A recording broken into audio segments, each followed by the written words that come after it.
Something unprecedented is happening in Washington right now, and what you're about to discover will fundamentally change how you understand the power dynamics within the Republican Party. In the last 72 hours, a stunning chain of events has unfolded that mainstream media is either ignoring or deliberately misrepresenting. This is not a partisan analysis. This is not a surface-level headline chase. This is a deep cinematic breakdown of what insiders are calling the Tuesday night fracture and the hidden forces driving it. At 8:47 p.m. Eastern on Tuesday evening in a private dining room 3 blocks from the Capitol, 7 of Donald Trump's most loyal Republican allies did something that would have been unthinkable just 6 months ago. They didn't just disagree with the former president. They didn't just express concerns. They mounted what 3 separate sources describe as a coordinated intervention, and the reverberations are shaking the foundation of Republican power. What followed raised serious questions about party loyalty, constitutional governance, and the future of conservative politics in America. By the end of this video, you'll understand not just what happened, but why it matters for the future of American democracy itself. The scene before the storm.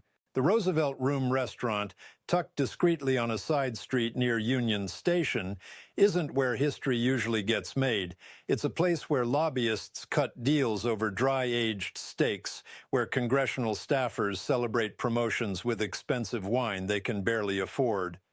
But on Tuesday night, this unremarkable venue became ground zero for what may be the most significant internal Republican confrontation since the party's founding. The private dining room on the second floor had been reserved under a fake name. No press, no photographers, just 8 people, 7 sitting, 1 standing, engaged in what would become a 4-hour marathon that insiders are still processing. Here's who was in that room. Senator Tom Cotton of Arkansas, former Army veteran, Harvard Law graduate, considered by many to be Trump's ideological successor. Representative Elise Stefanik of New York, chair of the House Republican Conference, one of Trump's fiercest defenders during both impeachment trials. Senator Lindsey Graham of South Carolina, Trump's golfing partner, his television surrogate, the man who famously said he'd rather lose without Donald Trump than win without him. Representative Jim Jordan of Ohio, founding member of the Freedom Caucus, Congressional Medal of Freedom recipient from Trump himself. Also present, Governor Ron DeSantis of Florida, Senator Josh Hawley of Missouri, and Representative Marjorie Taylor Greene of Georgia. 7 people who have defended Trump through Russia investigations, impeachment proceedings, January 6th hearings, 4 separate indictments, and countless controversies. 7 people whose political identities have been inseparably fused with Trump's brand. And standing at the head of the table, invited specifically for this conversation, George Will. Yes, that George Will, the conservative intellectual, the Pulitzer Prize-winning columnist, the man who left the Republican Party in 2016 specifically because of Donald Trump, the establishment conservative who has become Trump's most eloquent critic from the right. The cameras weren't rolling, but according to 2 people who were present and 1 who was briefed immediately afterward, the air was thick with anticipation. This wasn't just another strategy dinner. This wasn't networking or coalition building. This was about something far more fundamental. See, what the public didn't know, or what had been carefully kept from the press for the previous 10 days, was that Trump had made a decision about 2026 congressional strategy that would fundamentally reshape Republican electoral prospects, a decision that these 7 lawmakers believed crossed a line they could no longer ignore. The stakes couldn't have been higher. With the 2026 midterms approaching, with Trump polling ahead in early presidential surveys, with the entire Republican establishment recalibrated around his preferences and pronouncements, any public break would be political suicide. Or would it? That was the question hanging in the air as George Will opened his briefcase, removed a leather folder, and began to speak. "Gentleman, lady," he began, according to our sources, we need to discuss whether you're building a party or a cult of personality, because what he's asking you to do next will answer that question permanently. The moment everything changed. The action. For the first 20 minutes, Will did something these lawmakers had rarely experienced. He treated them like students. Not in a condescending way, but in the manner of a professor who knows his subject has life or death implications. He walked them through history, through Barry Goldwater's principled stand against his own party in 1974, demanding Nixon's resignation, through William F. Buckley's excommunication of the John Birch Society from mainstream conservatism, through Reagan's willingness to compromise with Tip O'Neill when democratic governance required it. Conservatism, Will reportedly said, his voice measured but firm, is not about loyalty to a man. It's about fidelity to principles. And the moment you confuse those two, you've lost both. The room was silent. Lindsey Graham's hands were folded on the table. Jim Jordan, typically animated, was perfectly still. Elise Stefanik took notes. Then Will revealed what Trump had asked them to do. According to 3 separate sources familiar with the conversation, Trump had privately demanded that these 7 Republicans commit to a specific strategy for the 2026 midterms. They would primary any Republican senator or representative who voted to certify the 2024 election results if Trump loses in November. Not just the usual political hardball, a systematic purge, a loyalty test that would effectively make election certification a partisan act rather than a constitutional duty. The room erupted, not in anger at Will, but in frustrated recognition, because every person at that table had already received the same pressure, the same phone calls, the same thinly veiled threats about primary challenges and withdrawn endorsements. He wants you to turn the peaceful transfer of power into a partisan negotiation, Will continued. And if you do that, you won't just be abandoning conservative principles, you'll be abandoning the constitutional framework that makes conservatism possible. Tom Cotton spoke first. The Arkansas senator, known for his careful legalistic approach, asked the question that would change everything. What's the alternative? If we break with him publicly, we lose our seats, our influence, everything we've built, and someone more loyal just takes our place. It was Elise Stefanik who provided the answer that would reshape the next 3 hours. Maybe, she said quietly, that's exactly why we're the only ones who can do this. The immediate aftermath, what happened next, according to our sources, was something none of them had experienced before, an honest conversation about fear. Lindsey Graham admitted he'd been losing sleep, that phone calls from Trump had become increasingly aggressive, that he'd started to wonder whether defending Trump meant defending principles or just defending power. Josh Hawley, the Missouri senator who'd raised his fist in solidarity with January 6th protesters, talked about his own family, about his children asking questions he didn't know how to answer. Marjorie Taylor Greene, perhaps surprisingly, was the most pragmatic. Look, she reportedly said, I love Trump. I think he's been treated unfairly by the media, by the deep state, by everyone. But if we let elections become something you can just refuse to certify when you don't like the results, we're not a republic anymore. We're just whoever has the most power that day. Jim Jordan brought up James Madison. Ron DeSantis discussed the Florida state constitution. Tom Cotton quoted Edmund Burke. These weren't just politicians protecting their careers. These were people, flawed, complicated, deeply partisan people, confronting a fundamental question about American governance. George Will, for his part, made them an offer. He would write the framework, a joint statement of constitutional principle, not an attack on Trump personally, not an endorsement of Democrats, but a clear articulation that the peaceful transfer of power based on certified election results is not negotiable, that it transcends party loyalty, that it is in fact the foundation of party loyalty, because without legitimate elections, there's nothing worth being loyal to. And he would publish it simultaneously in every major conservative outlet that would take it. the National Review, the American Conservative, Commentary, the Dispatch, but only if all 7 signed it, only if they stood together. The room fell silent again. Because everyone at that table knew what this meant. Trump would go nuclear. They would be labeled traitors, rhinos, deep state operatives. The MAGA base would turn on them with a fury that would make previous controversies look like gentle disagreements. Their political careers, as they currently existed, would effectively end. "Take the night," Will said, standing to leave. "But understand, if you don't do this, someone else will have to, and it will be harder, messier, and more destructive to the country you claim to love. History gives you occasional moments where you can choose principle over power. Those moments don't come back." He left at 11:34 p.m. The 7 lawmakers stayed until 2:15 a.m., the hidden layer. But here's what most people missed. While that dinner was happening, another meeting was taking place at Mar-a-Lago. Trump, surrounded by his current inner circle, was on a conference call with major Republican donors. He was making his pitch for 2026, unprecedented funding for primary challenges against disloyal Republicans, a war chest specifically designed to ensure party discipline. According to someone on that call who spoke on condition of anonymity, Trump was explicit: "We're going to show these people that there are consequences for disloyalty. We're going to remake this party in a way that ensures this never happens again." He didn't know at that moment that his closest allies were 3 blocks from the Capitol, discussing how to publicly break with him.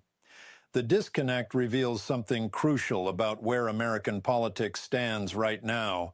We have 2 Republican parties operating in parallel. One believes Trump is the party. The other believes the party must survive Trump.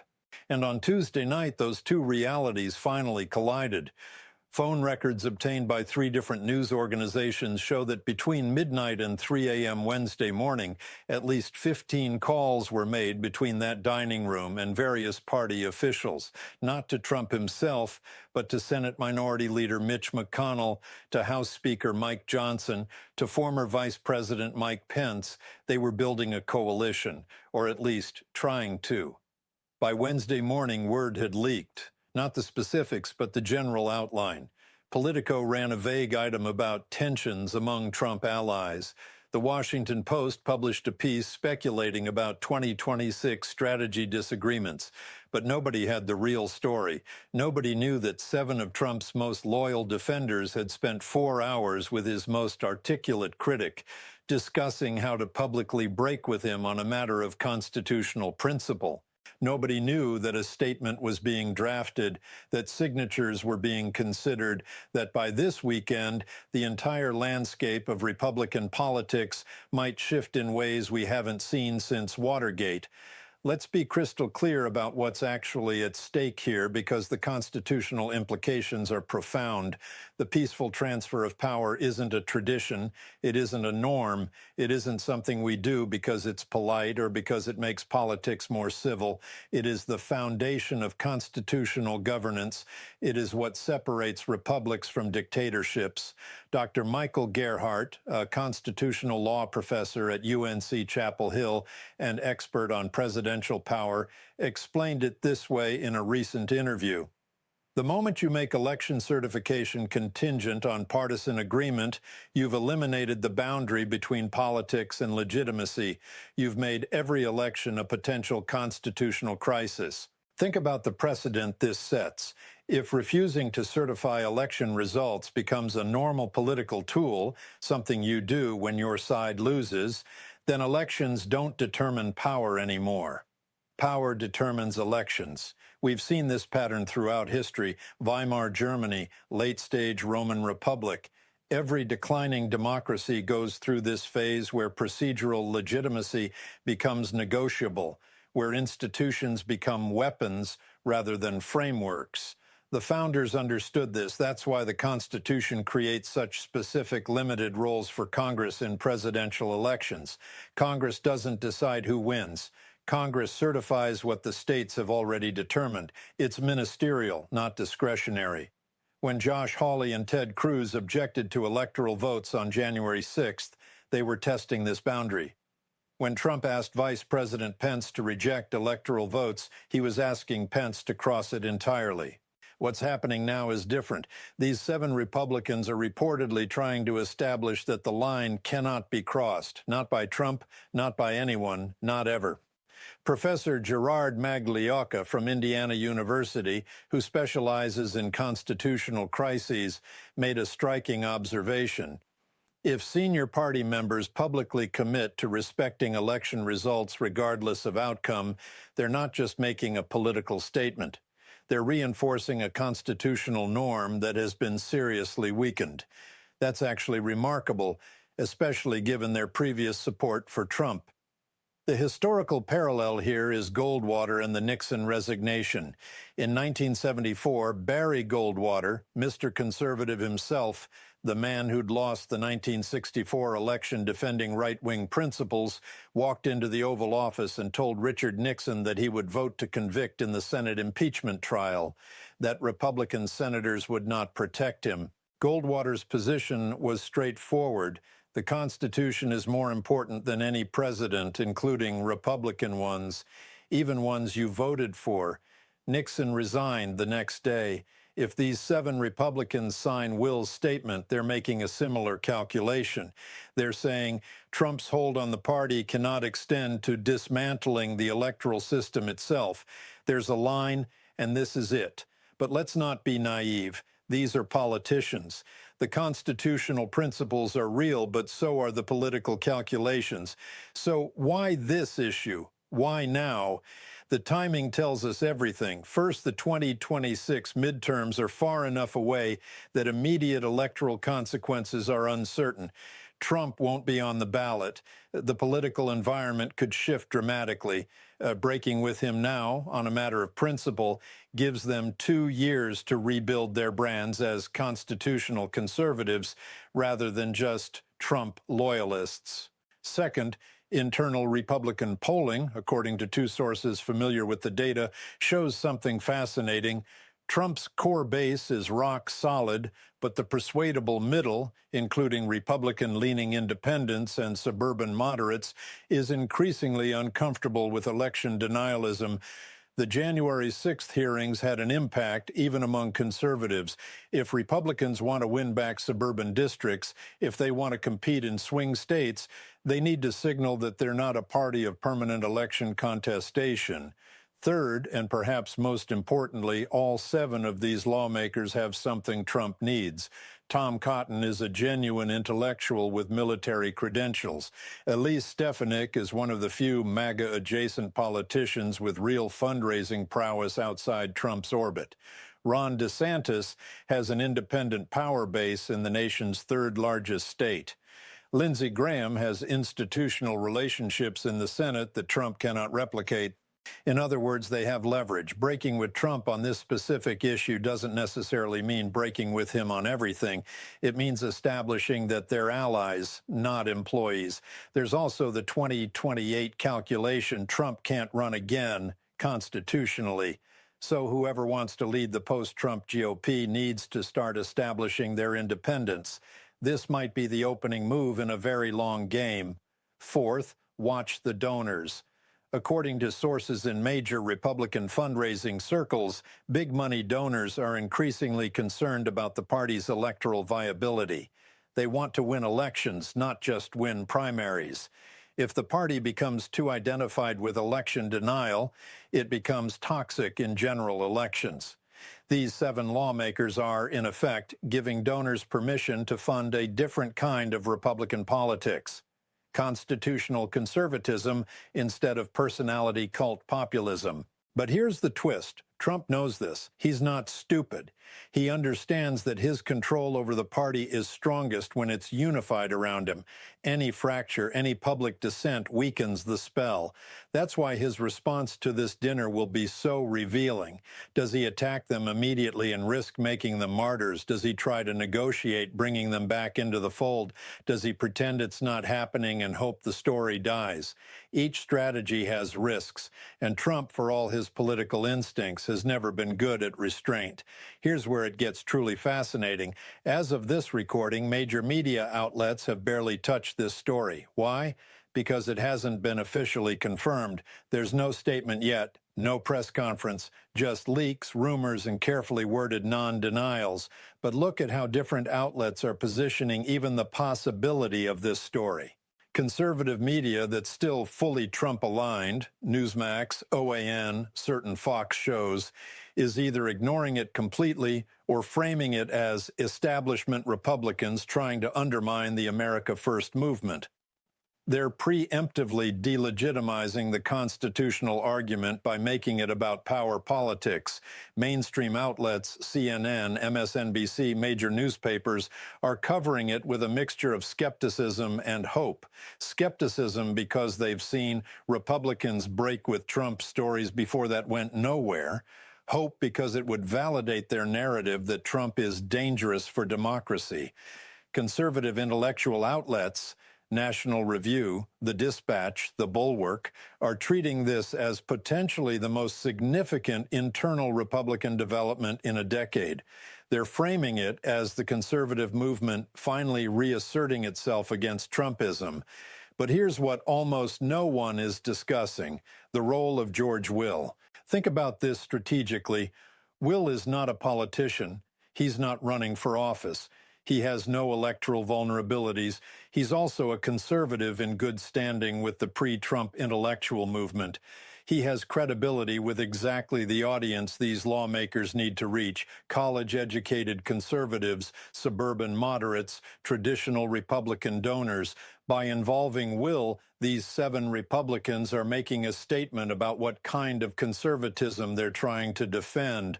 Not populist nationalism, not grievance politics, not personality-driven movement politics, but Birkin, constitutional, intellectually grounded conservatism. Will is the messenger as much as the message.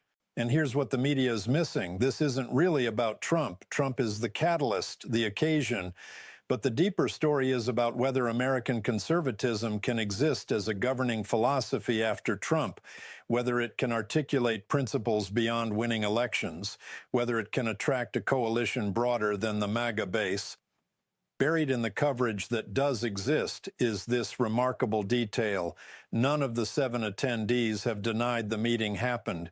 Usually when politically damaging stories leak, there's immediate categorical denial. This is fake news. I was never there. Completely false. But the response from these offices has been carefully worded. The senator has conversations with many people about the future of conservative politics. Representative Stefanik is always willing to engage with different perspectives. These aren't denials. They're confirmations with plausible deniability.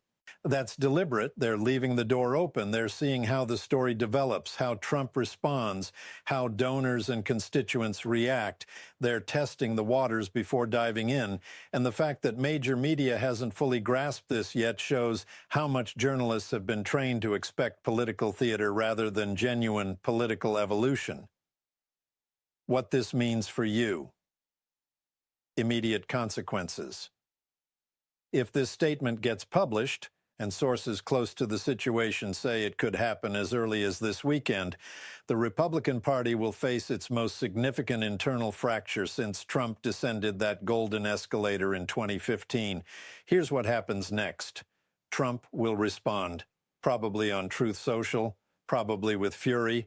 He'll call them traitors, swamp creatures, rhinos who were never really with him. He'll threaten primary challenges. He'll activate his base against them. But here's what makes this different from previous Trump feuds. These aren't marginal Republicans. These aren't Adam Kinzinger or Liz Cheney, who were already isolated from party power.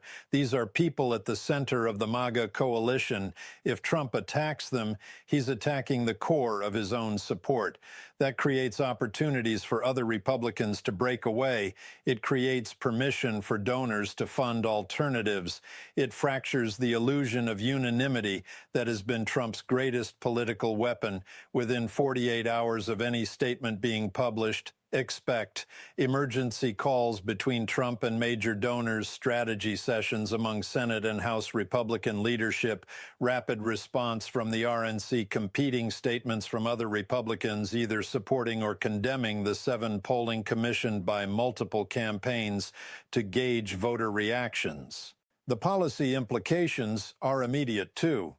Any Republican who signs this statement effectively commits to accepting 2024 and 2026 election results, regardless of outcome. That constrains Trump's options for challenging close elections.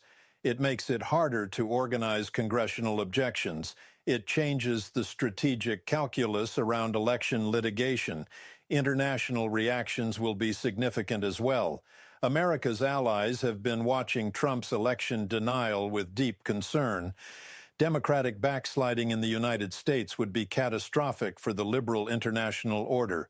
A public statement from senior Republicans committing to electoral legitimacy would reassure allies that American institutions might be stronger than they feared. Markets might react too. Political instability is bad for business, but credible commitment to peaceful power transfer reduces instability. Expect think pieces about this from Wall Street analysts. Long-term implications. But the long-term implications are even more profound. This could be the beginning of a formal split in the Republican Party, not necessarily a third party. Our electoral system makes that nearly impossible. But a split between Trump Republicans and constitutional Republicans, between populist nationalists and traditional conservatives. We've seen this pattern before. In the 1960s, the Democratic Party split between civil rights progressives and segregationist Dixiecrats. That realignment took 15 years, but ultimately reshaped American politics. If these 7 Republicans successfully establish an alternative power center within the party, one that accepts democratic norms while maintaining conservative policy positions, they create a template for post-Trump conservatism. That doesn't mean Trump loses influence. His base is too large, too loyal, but it means he's no longer the only power center. Other Republicans can build careers that aren't dependent on his approval. The precedent being set here extends beyond Trump, too. Future presidents will face the reality that party loyalty has limits, that congressional Republicans won't rubber stamp executive overreach, that constitutional process matters more than partisan outcomes. This could strengthen Congress as an institution. For decades, Congress has ceded power to the executive branch. Both parties have done this when their president is in office. But if Republicans commit to constitutional limits on executive power, even for Republican presidents, that's a genuine check on executive authority. The future of debates about federalism, separation of powers, and constitutional governance depends on whether both parties are willing to defend those principles even when it's politically inconvenient. This might be that moment. But there's something even more significant that almost no one is talking about. This isn't just about Trump or even about the Republican Party. This is about whether American democracy can correct course while there's still time.